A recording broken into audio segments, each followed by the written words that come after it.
no one would believe the World Bank Board of Directors would sit and say, would give the Somalis a pre-arrears clearance support of over $140 million.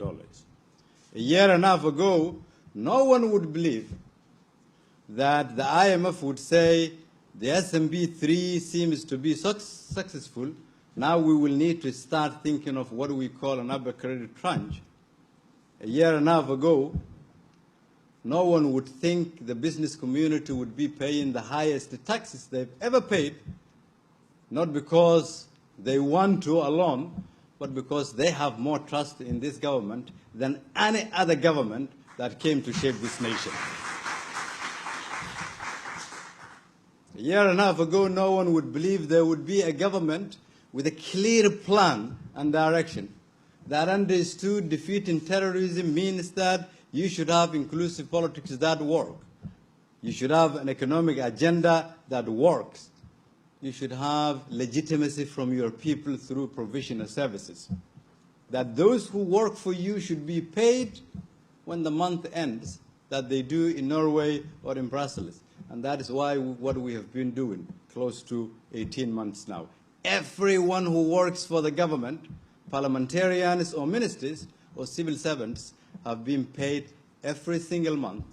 On top of that, there hasn't been a single arrears, domestically or internationally.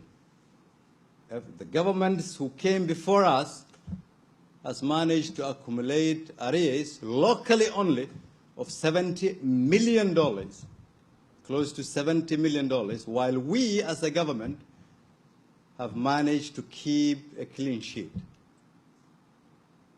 Don't tell me that is not a different way of governing. Yes, it is. That is the reality I want the parliamentarians who sit here to understand. If any one of you who thinks this country hasn't made any progress, here is your testimony. These are the samples. So what we've achieved, the 100 million, to me is a drop in the ocean. It is not what is going to build Somalia. This nation has a wealth that other countries don't.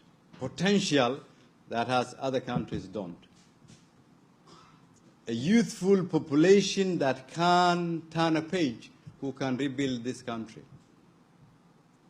A population that has been motivated by what we've done so far and what they have done themselves. But because our governing structures has been such that there has been a lot of obstacles, we will make sure that we transfer power back to the Somali people. So they are the ones who are there to decide.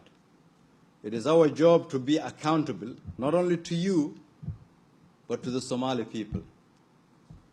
And the government, the president, and I will make sure that every penny you've given to this